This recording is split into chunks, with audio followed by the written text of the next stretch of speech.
Good morning 9th class. कैसे हो सभी? सब अच्छे।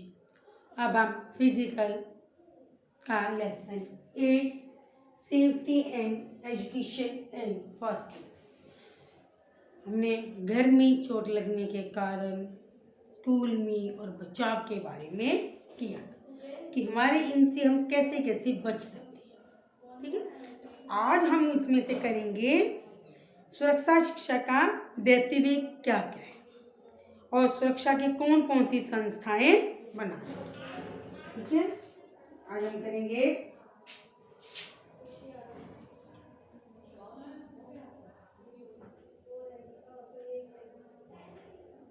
सुरक्षा शिक्षा का देते हैं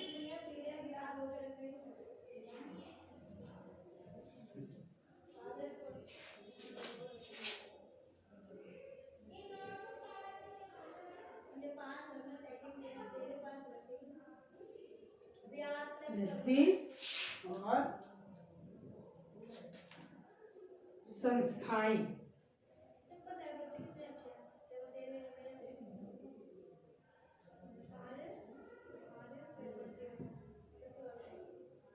और कौन कौन से संस्था।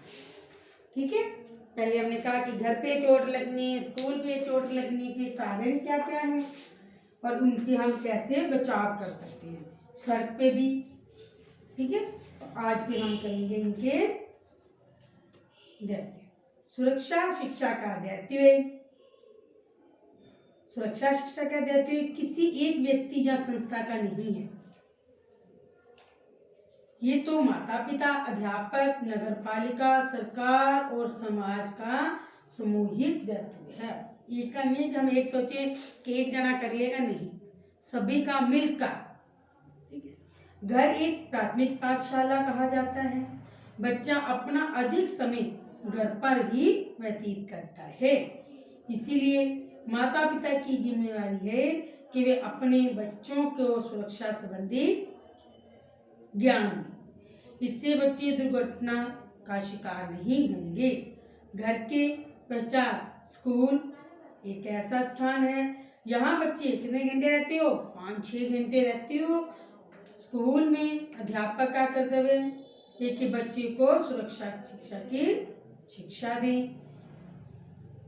स्कूल आते जाते, मैदान में खेलते समय किसी दुर्घटना का शिकार ना हो। इस प्रकार नगर पालिका और सरकार की भी जिम्मेदारी है कि वह लोगों को सुरक्षा संबंधी जानकारी दे।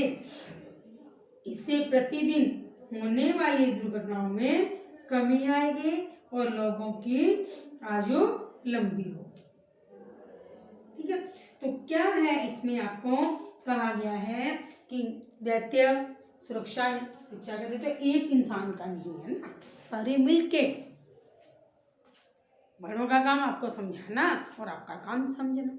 घर पे रहते छोटे बच्चे होते हो तो आपको, अगर आपके पेरेंट्स जी कहते हैं कि बेटा इस चीज़ को नहीं पकड़, चाकू है इसको पकड़ के, बच्चे उनको, छोटे बच्चों को नहीं पता, खेलते हैं पकड़, उनको बताया जाए तो वो बच्चे समझ जाते हैं कि हमने इसको पकड़ के नहीं खेलना, ताकि इससे चोट लग जाए।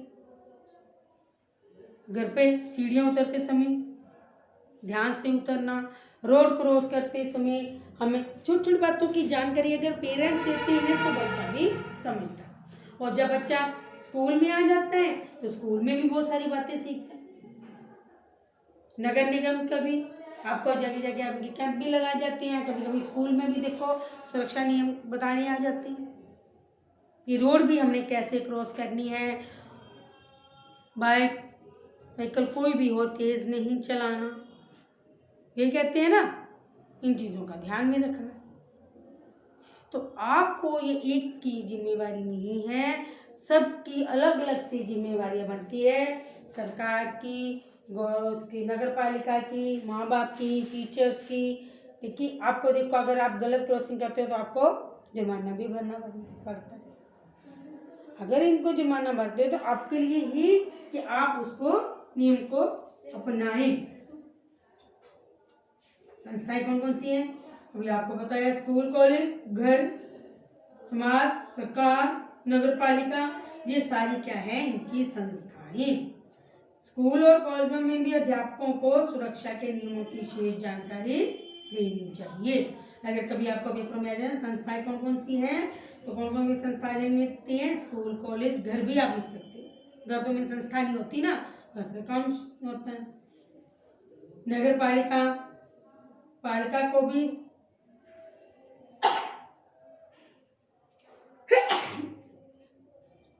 नगर पालिका को भी सिनेमा, स्लाइड और प्रदर्शनियों की सुरक्षा संबंधी नियमों का प्रचार करना चाहिए। है कि आपके जब आप कभी हॉल में पिक्चर देखने जाते हैं उससे पहले आपको इसके बारे में थोड़ी सी नॉलेज दे दी, जानकारी दे दी। कभी कभी स्कूलों में कैंप भी लग जाते हैं। समाज भी सुरक्षा के लिए सहायक हो सकता है। समाज द्वारा लोगों को सुरक्षा संबंधी जानकारी देनी चाहिए। लोगों को इस बात का ज्ञान होना चाहिए कि सड़कों गलियों में छिलके आदि ना फेंके। यदि सड़क पर कोई भी रुकावट हो तो उसे हटाने का प्रयत्न करना चाहिए। क्योंकि गलियों में भी, रोड पे भी आप जाते गंदगी फैला देते हो तो वहां पे भी दुर्घटना होने का डर रहता है। तो वो साफ सुथरी, अगर हमें देखा कि गंदगी है तो हम उसको उठा दें, खुद भी ना फैलाएं और ना दूसरों को फैलाने दें, क्योंकि अच्छा नहीं लगता। ठीक है। नेक्स्ट, गवर्नमेंट, सरकार को भी लोगों की सुरक्षा संबंधी बहुत सहायता कर सकती है। सरकार को पैदल चलने वालों के लिए सड़क पर फुटपाथ बनाने चाहिए, जो तो पहले ही बने हुए, लेकिन लोग उनकी ध्यान नहीं देते। लोगों को ट्रैफिक के नियमों की विशेष जानकारी देनी चाहिए। यातायात को कंट्रोल में रखने के लिए प्रत्येक चौक पर पुलिसमैन व लाइटों का प्रबंध करना चाहिए। ज़्यादातर सभी जगह पे ये प्रबंध होते हैं, लेकिन लोग इसको फॉलो नहीं करते, देखते नहीं है। लाइट रेड लाइट है फिर भी क्रॉसिंग कर जाती है। इन चीज़ों को आपने ध्यान रखना है ताकि ये आप दुर्घटनाओं से बच सको। ये थे आपके सुरक्षा शिक्षा के दायित्व और संस्थाएं कौन कौन सी, स्कूल, कॉलेज, नगर पालिका, समाज और सरकार। और किस किस का दायित्व है, माँ बाप का, नगर पालिका का, स्कूल कॉलेज टीचर का, गवर्नमेंट का, समाज का भी हो सकता है। वो भी तो आपको बता सकते हैं ना कि अगर आपको ये नहीं कि घर का जितना कूड़ा उठा के गलियों में फेंक दिए, रोड पर फेंक गए, साफ सफाई से आप इन दुर्घटनाओं से बच सकते हो।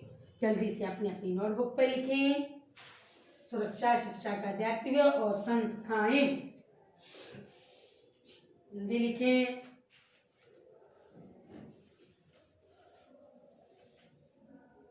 गुड। फिर अपनी कॉपी पे नोट करें।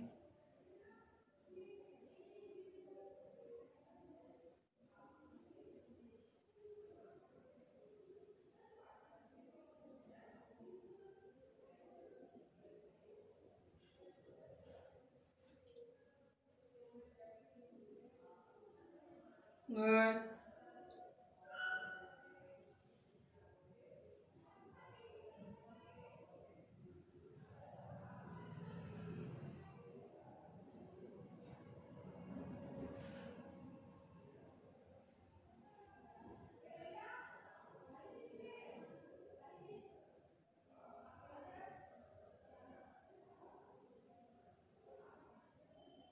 गुड।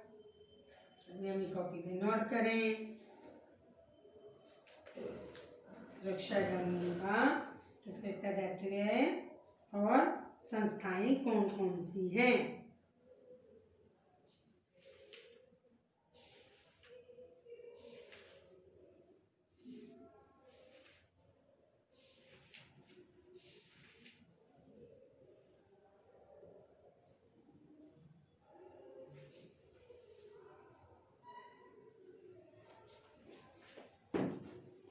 अपनी नोटबुक पे लिखें।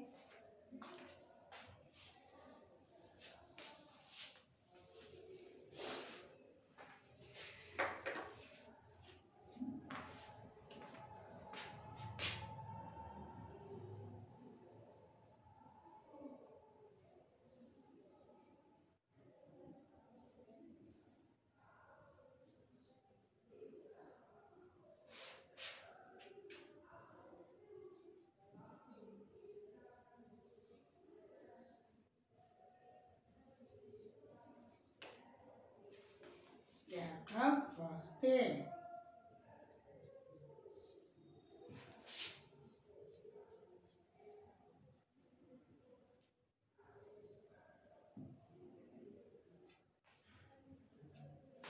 फर्स्ट एड क्या है? अब हम करेंगे फर्स्ट एड क्या है। सबने लिखा अपनी पूरी कॉपियों पे? जल्दी कर लें।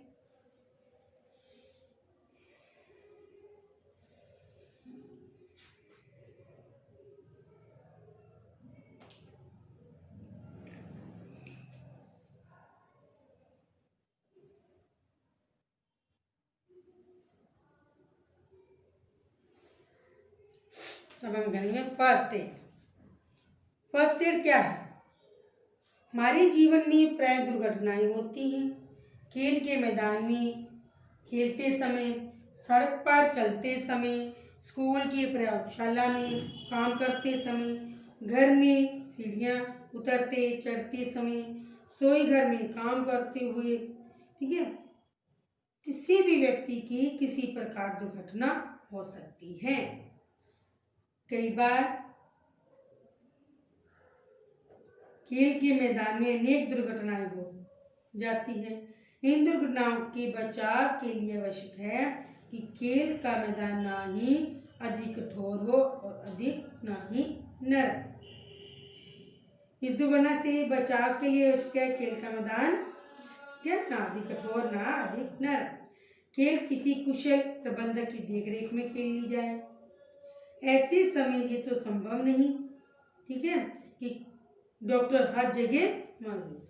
कभी खेल जितना भी हम ध्यान रख लेते हैं खेलते समय, जहाँ घर में तो चोट वहाँ लग ही सकती है, लेकिन ये नहीं कि हर टाइम जो डॉक्टर आपके साथ हो।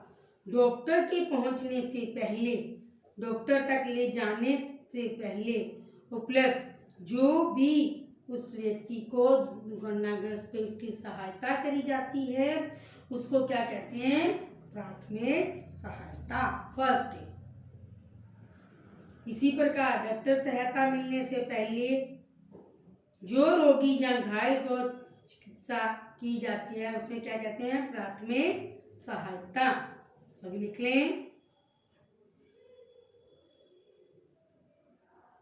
डॉक्टर के पहुंचने से पहले, जहाँ डॉक्टर तक ले जाने से पहले रोगी को जो सहायता की जाती है वो हमारी प्राथमिक सहायता होती है। यदि घायल या दुर्घटनाग्रस्त व्यक्ति को प्राथमिक सहायता प्रदान न की जाए तो हो सकता है वह घटनास्थल पर ही दम तोड़ दे। अंत में हमें ये कहते हैं प्राथमिक सहायता घायल या रोगी के जीवन रूपी अमृत के समान है। इसीलिए प्राथमिक सहायता जीवन में महत्वपूर्ण स्थान रखती है। क्या होती है? देखो छोटी सी बात, घर में भी काम करते हुए चोट लग जाए, ठीक है, गिर जाए बच्चे तो एकदम से उनकी जब माथा फूटता है तो खून निकलना शुरू हो जाता है। अब हम ये तो नहीं करते कि खून निकलने दें, क्या करते जल्दी जल्दी कॉटन पकड़ते हैं, ठीक है, और उसके ऊपर डिटॉल लगाते जल्दी से उसके जहाँ पे साफ करते हैं और उसको दबा देते हैं। उसके बाद उसको ले जाके डॉक्टर के पास ले जाते हैं। यही जो हम ने उस कॉटन लिया, डिटॉल लगाई और उसकी जहाँ लगाई और दबा के इसको डॉक्टर के पास ले गए, यही प्राथमिक सहायता होती है। हर चीज के लिए अलग अलग से, मैं छोटे से एग्जांपल दी ना आपको, कोई भी चीज डॉक्टर से जाने से पहले हम कुछ घर पे कर लेते हैं तो प्राथमिक सहायता, इसकी भी नॉलेज होनी चाहिए। ये नहीं है कि अगर कोई भी गलत सहायता दे दी तो गलत हो जाता है। इसकी जो सहायता होती है वो भी उसकी हर चीज की नॉलेज रखनी चाहिए, ठीक है। तो अब ये प्राथमिक सहायता जो हम घर पे या बाहर कहीं दुर्घटना हो गई है उस रोगी को पकड़ते हैं, पानी पुनी पिलाते हैं, उसको होश में लाते हैं, फिर देखते हैं उसको ज़्यादा चोट लगी उसको थोड़ा सा ठीक करते हैं और उसको सहारा देकर डॉक्टर के पास ले जाते हैं। यही प्राथमिक सहायता होती है। ठीक है, अपनी अपनी कॉपी पे नोट करो। प्राथमिक सहायता कौन सी होती है? डॉक्टर के पास ले जाने से पहले जो हम रोगी को देते हैं वो हमारी प्राथमिक सहायता होती है। जल्दी लिखें।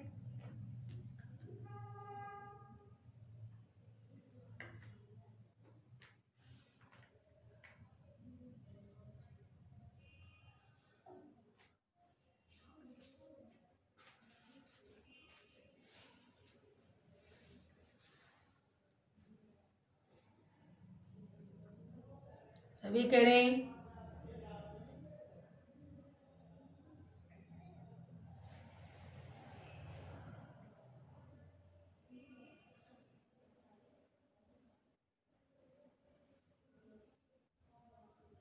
गुड।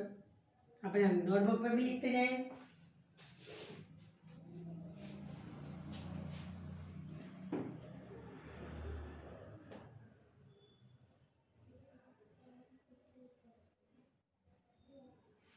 आगे प्राथमिक सहायता के गुणों और कर्तव्यों का वर्णन। गुण, प्राथमिक सहायता के गुण और कर्तव्य।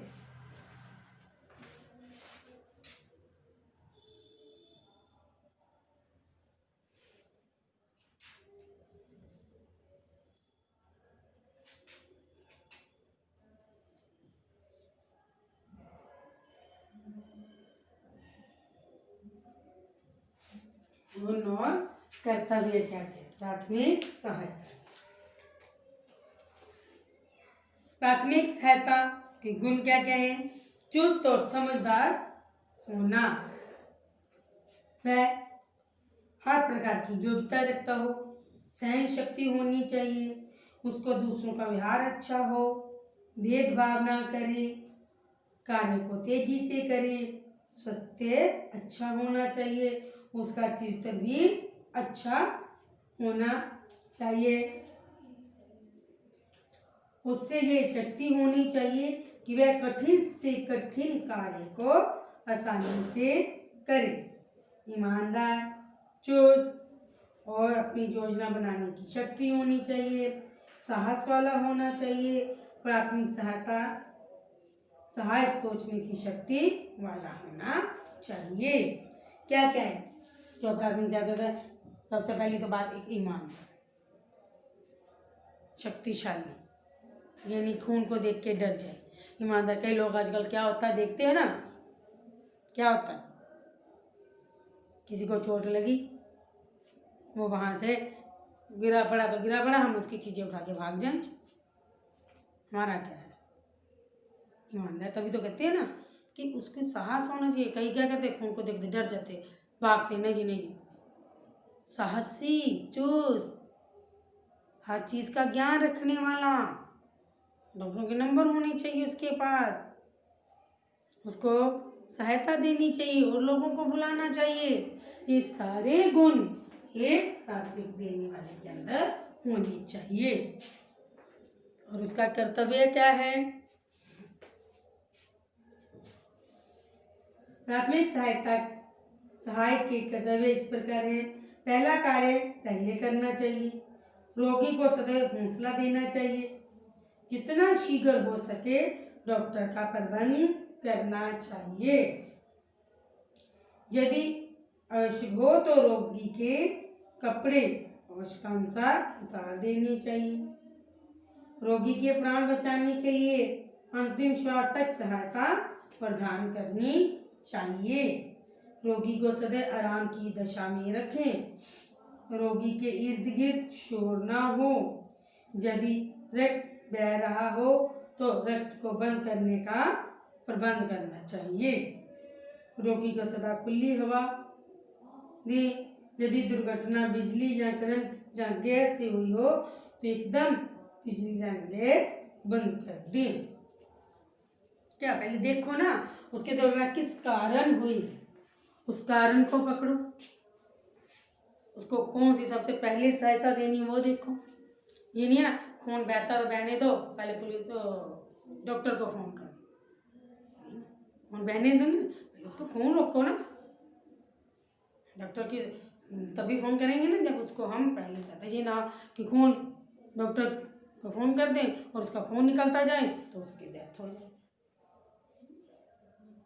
हर तरीके से डॉक्टर को बुलाने से पहले रोगी को पूरी सहायता दें। ये नहीं है कि जुर्मन बना के सारे लोग खड़े, जैसे कहीं एक्सीडेंट होता है तो क्या होता है, सारे लोग खड़े हो जाते हैं जुर्मन बना बना के, हवा आने नहीं देते, उसका दम घुटना छोड़ जाता। खुली जगह में बैठाओ और दूसरे लोगों को अलग अलग से करो ताकि उनको भी अच्छे से हवा आती रहे। ठीक है, ये थे आपके गुण और कर्तव्य। खुद भी आप अपनी तरफ से भी बना के लिख सकते हो और कर सकते हो। देखिए सभी प्राथमिक सहायता गुण और कर्तव्य क्या क्या होने चाहिए उनको देने के लिए,